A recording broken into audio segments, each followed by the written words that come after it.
What is up, guys? Welcome back to my channel. My name is David Hanlon, aka the Laptop Legend, and in today's video, I'm gonna be talking about the stocks that I'm gonna be buying tomorrow to make some massive profits. Now, today actually was a little bit strange. We had some stocks that popped up with some news in the morning. And by some stocks, I mean we had like probably 5 different of the stocks that I'm always watching had some news this morning. And despite that, a lot of them still had some morning panics. Now, if you've been watching my channel for a while, you're always prepared for morning panics. So we got some pretty good dip buys out of those. But some had some great news right out of the gate and still had a little panic at first before taking off. Now, what I'm really excited about is some big news for one of the stocks that I've been watching for a long time. And it sounds like this is the week where we're finally going to get all of those good developments announced.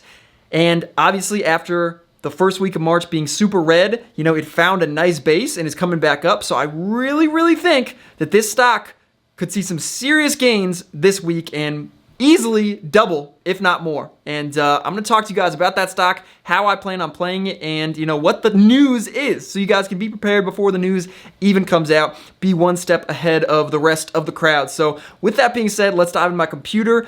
But first, make sure to like this video if you haven't liked this video already. Do it gently, do it with care, do it with love. Mwah. Do it like that if you want.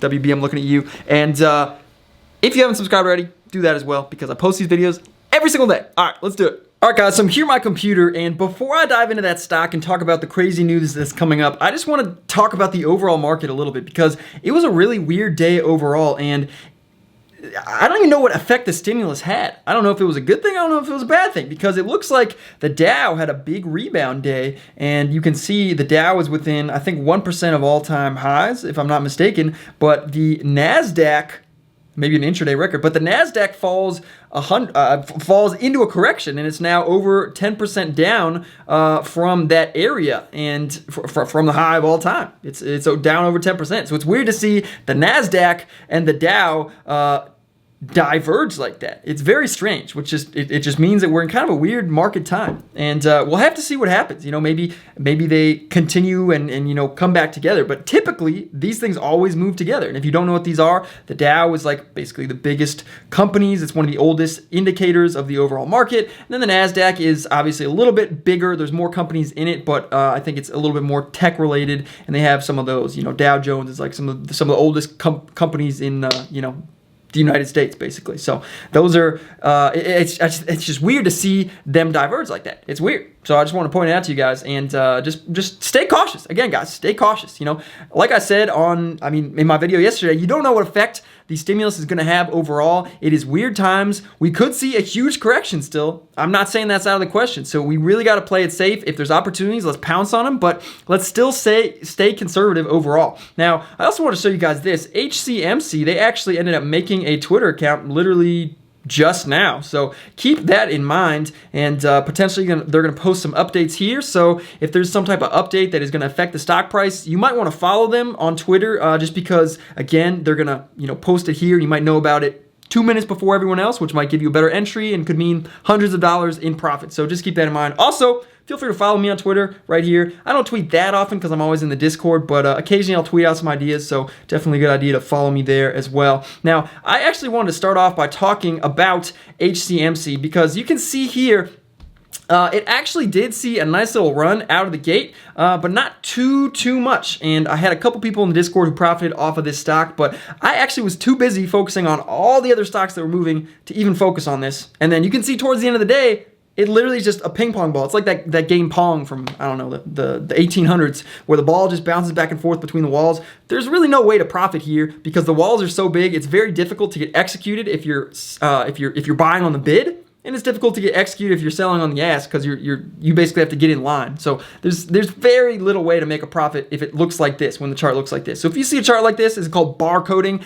Don't even try to trade this, man. Don't even try to do it. It's a waste of time. So it ended up being pretty disappointing. Now, the stock that I want you guys to be watching, if you've been watching my videos, you probably know what it is already, but it is OZSC. And you can see here, right towards the end, I mean, it spiked up. All right, well, actually, I'm not sure why the news is not here on OZSC. That's actually a really good question. OZSC had some news that was released, and it had like a contract with the Navy, and that came out right here. So I bought some shares right at open, but then it went right into a morning panic, and I was like, what is going on? But I'm not here to turn into a bag holder. If a stock doesn't react positively to news, I got to get out instantly. So I took a pretty big position, and I ended up selling and taking like a $200 or $300 loss right out of the gate on this. But then it started bouncing back, and I think I rebought it here, and you can see I finished up, $1,100 on this ticker at the end of the day.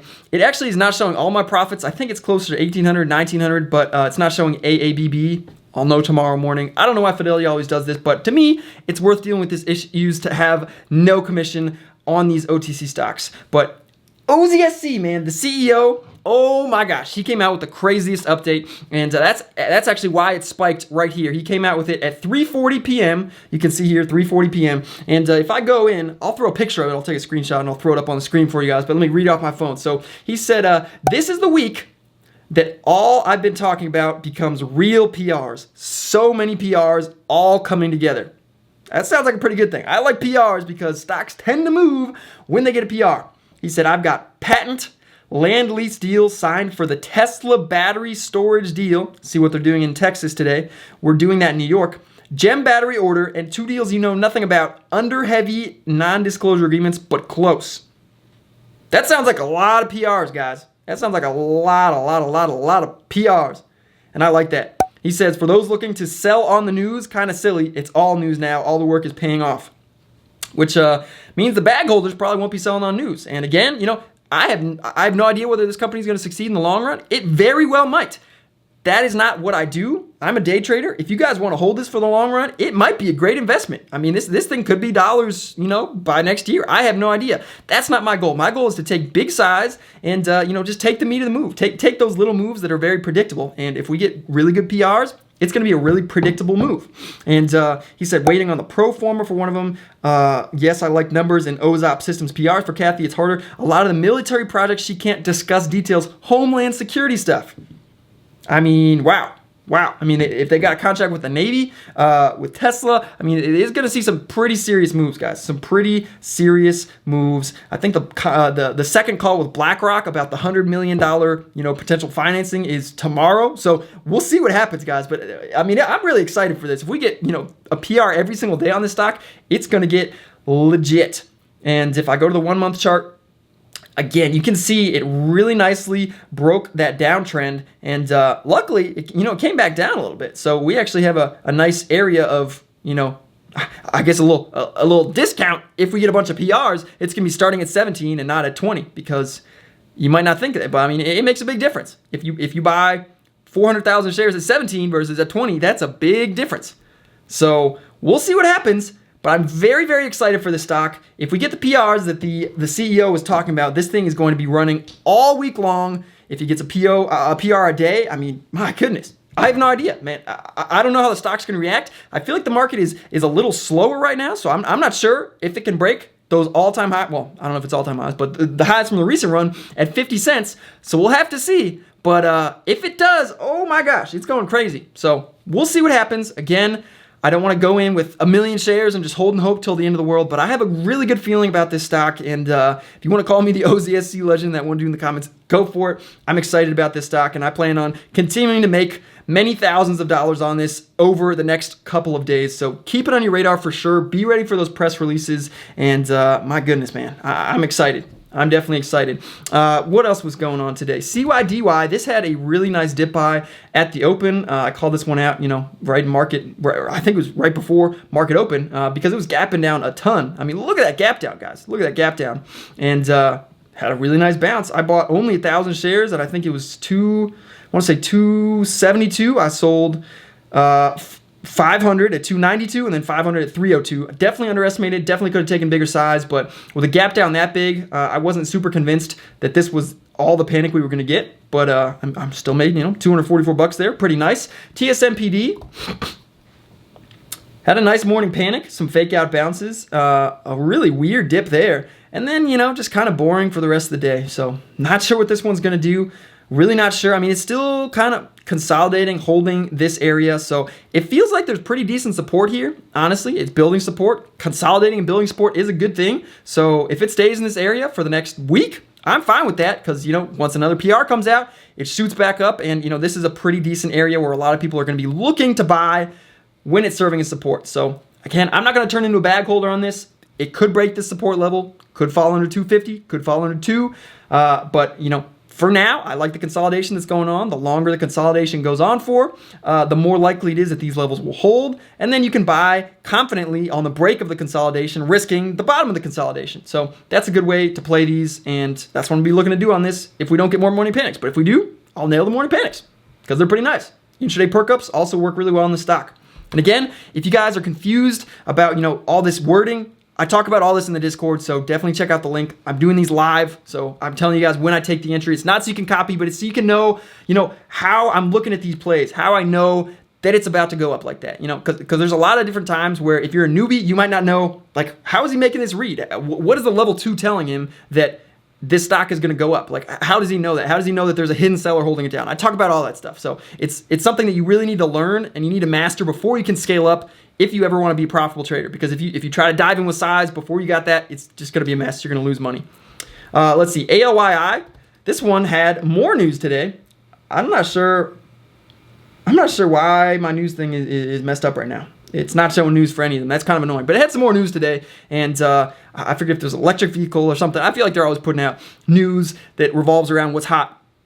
But this one closed near high day. Probably would have been a decent overnight, but this one is definitely one that we want to keep watching. Just kept breaking out. And, I mean, once this breaks that downtrend, we got the first green day here. If it starts to rip up again, it could get interesting. It could definitely get interesting, so just keep that in mind. AITX, I'm really mad about this one, and I want to explain what happened here so you guys can learn from my mistakes. So AITX, I was buying because it's really good risk reward. You can see it came down here. It came down here, and it was holding these levels really well. It could not break under that 13-cent area, and because of that, you know, there's a ton of buyers at the 13-cent area. I felt comfortable buying pretty decent size at like 13.01 because the ask was like right there, and it worked really well here.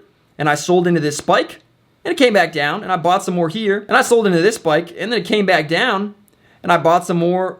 This time I was buying some more here, and I bought like 40,000 shares. But I was looking away. I was looking at other stocks, and then I wasn't quick enough on the sell. So if it starts printing or even looks really weak, you got to get out or at least size down if you're using this strategy. Because I got caught in this massive washout, and I ended up having to try to buy more here and then sell up here at like 12.6s. But I mean, it sucked, man. I had like 40,000 shares, so I lost like $200 on that on a pretty slow day, and I didn't need to lose that. So really, really be paying close attention. I like plays like this because they're typically pretty good risk reward. And if I had taken smaller size or had been more on top of the position, I probably would have been able to get out profitably. But again, if the low of the day is at 13 cents and there's really good support there, and there's an ask at 13.02, 13.01, maybe 13.02, call it 13.02, and there's an ask at 13.02 and there's a bid at 13.01 that won't break. If you buy on the ask at 13.02, you're risking if the bid at 13.01 breaks. So if you buy 10,000 shares, you're risking, what is that, $1? $10? I forget what. No, that's $1. You're risking $1. You're risking $1 with 10,000 shares. So you're really not risking that much. It's really good risk reward as long as you cut before it breaks down below the support area. Because again, it can bounce all the way up here. That's like what, 10 to 1, 40 to 1 risk reward? That's really good. That's really good. But you got to make sure that you get out, because otherwise, if you can't cut, you end up getting screwed like me and you get caught in a washout. And I wasn't quick enough on this. Now, luckily, I was smart enough to cancel my market sell when I couldn't get out, by this point. I tried to add, I couldn't, and then I ended up getting out here. So typically speaking, this is another thing you guys really want to keep an eye out for. If you're caught in a washout and there's a bunch of red prints and it breaks a key support level and it's just panicking, and you're market selling and you're not getting out, typically, I've found it's a good idea to cancel your market sell, because when you get filled, eventually, it's going to be the bottom, and that's where it's going to be bouncing. So maybe in my case, I was selling 40,000 shares in 10,000 share increments. I could have waited until one got filled and know that that's likely to be the bottom. Now that I got filled, now the buyers are stepping in. Now I can buy, try to add, average down, and then cut out in the middle and get out pretty much break even. So keep that in mind, guys. If you're market selling and you can't get out, and you can't get out, and you can't get out, when you actually get filled, it's pretty likely to bounce there. And it sucks to fill at the bottom right before, it starts bouncing, which is where you would be dip buying anyway. You don't want to be selling at the bottom. You want to be buying at the bottom. That's how you're a profitable trader. Now, it can keep going. It can definitely keep going, but the range intraday was pretty small. And you can see here, I sold into this. I sold in this little bounce. I wasn't going to keep holding this because typically it does keep going. But a straight panic is pretty rare, especially midday. So just keep that in mind, guys. Keep that in mind. And, I mean, yeah. This stock is always on the watch list, but Fat Man had his way with this one today. Had his way with this one today.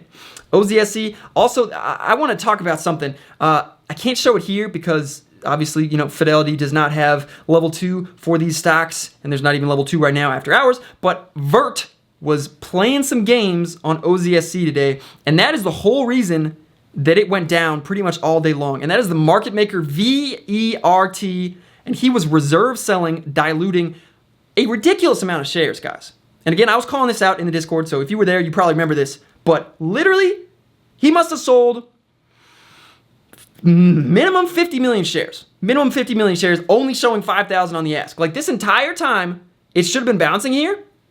He was just holding it down. He was just holding it down. Vert was just moving his ass down, moving his ass down. Occasionally, he moved it back up to fake a bounce, get more buyers interested, and then he just moved it back down. This entire wall here where it can't break, it's just fading off, fading off. It's being held down by a market maker, VERT. And when it finally did bounce, the reason it bounced was because he moved his order back up to 20. So he stopped playing games. I guess he sold all the shares he had. So be aware, if you see VERT as a market maker on your level 2 for the stock OZSC, or even I think it was on some other ones today, be aware of that because I looked it up and it's like it's a market maker for stocks that are distressed and it likes to do dilution. I mean, I don't want to be fighting someone with 50 million shares that they're dumping it at a ridiculous. I mean, we don't even know. We don't even know. It's like fighting an invisible giant. You have no idea how big they are. So if I see that price action, I do not like it. It makes me very hesitant to dip buy. And basically, if you're dip buying and their Vert is on the ask, it's only going to go up if Vert moves his ask up. Again, if you're buying 10,000 shares from someone who has 100 million shares, you're not going to delete all of his shares. The only way his ask moves up is if he decides to move it up. And that just feels like a coin flip. So you got to be really careful with that. And just keep your eye out for VERT because, man, that market maker was, whew, he's making our lives difficult. He really was. ENZC, again, you know, this stock has always moved. This stock, I think, has some good news as well this morning. Spiked up, but then, you know, faded back down. Held low a day pretty well and closed near the lower days. But, I mean, I think it had a gap up. Always on the watch list, guys. Always on the watch list. MAXD, this one actually had an 8K, I believe, today, and it spiked up on that. You know, an 8K. I think they were going to get some royalties because some other sound company was going to use their technology or something like that. So this one would have been a really great trade if you'd gotten the news right away. For whatever reason, I didn't get alerted for this news, but this is one of those plays where if you put this on your watch list and you get alerted, man, if you buy right out of the gate, that's a really nice trade. So keep that in mind. This is a good ticker to have on your watch list. Yeah, ENZC, ALYI. I mean, that's pretty much it, guys. That's pretty much it. That's all I'm going to be watching tomorrow. PVDG, those did close. Yeah, PVDG, I just want to throw this one up there for you guys. PVDG, this closed right at high day. I'm not sure if there was news on this one or what, but if a stock closes at high day, typically it ends up gapping up. You can see this one, I mean, it gapped up already. So we'll see what happens on this one, but definitely want to keep on the watch list.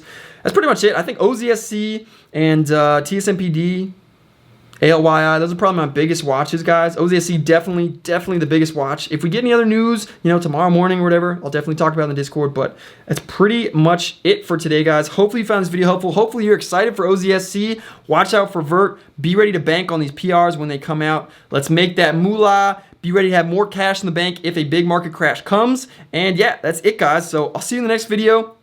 If you made it to the end, what should you comment? Oh, gosh. What's a really hard word? Ooh, comment rhythm. I bet you guys don't know how to spell that. Well, all right, you have spell check. That's kind of cheating. If you know how to spell it without... No, you know what? Well, cancel that.